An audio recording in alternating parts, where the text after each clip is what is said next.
初二开始，我就开车出来到画室。成都是整个外边几乎是空城，开始画花的写生，跟以前是完全不一样了。春天依旧，但是在人间的变化太大了。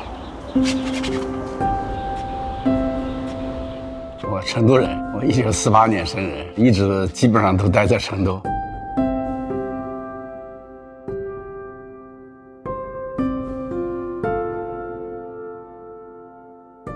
69年下乡插队，77年上四川美院学习，然后82年毕业，后来在成都画院工作，前几年退休了，一直在蓝鼎画画。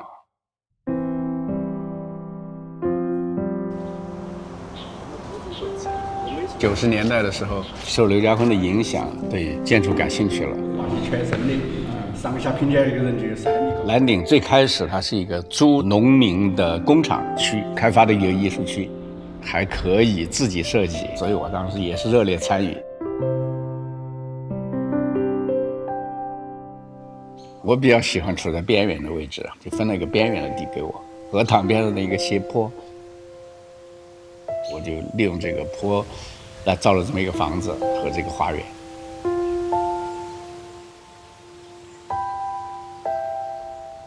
我跟一个园艺师，这个花园是我们共同策划的，都是本地的树种，甚至是路边的野草、野花什么收集起来也种在这儿。最多是月季，一年4季都开花，我都可以画。很重要的有个水池，因为水是它本身是无形的，它可以映照天空，等于你就把一片天空放到你的园子里了。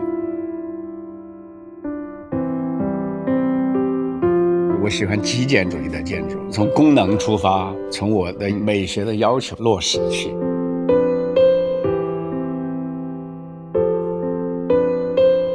在我这个年龄，我还画多大的画？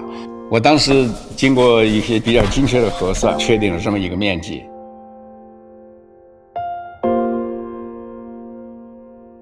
当时看了一部德国电影叫《无主之作》，把里希特的风景做背景，加上人物，一看跟我以前的都不一样，非常严酷的一种气氛了。我一直都画女性的。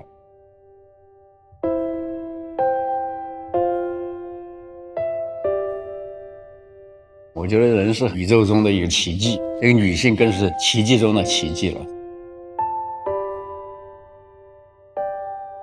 能画出打动人的一些东西的话，那就是我的荣幸了。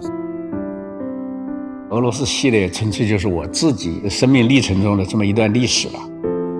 下乡的时候20岁，看了托尔斯泰啊、普希金啊、屠格涅夫啊，深深的影响你这一辈子。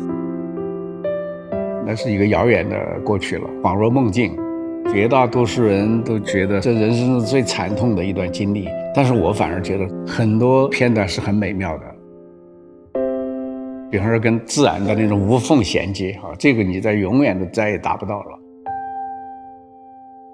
2015年，我想能不能在第3期盖一个美术馆，我自己设计一个房子，把自己的画挂起来。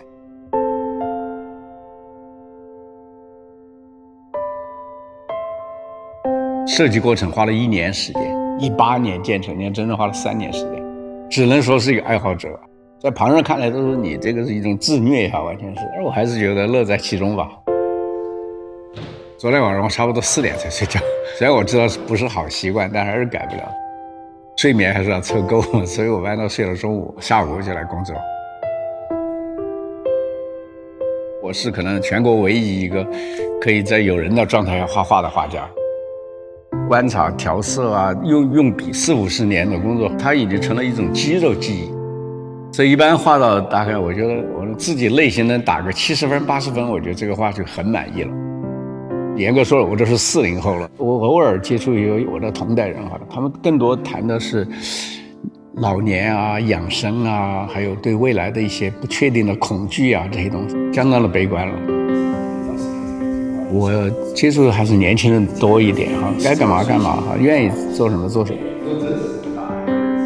现在想起来哈，这辈子也不可能走一条更好的路了。我是可能是唯一一个没有去京漂的人，把成都作为一个生活基地、工作基地，够我画画了。我到这个年龄，我就强烈的感受到这一点。其实生活它可以很复杂，也可以很简单。我觉得一个单纯的生活是最好的。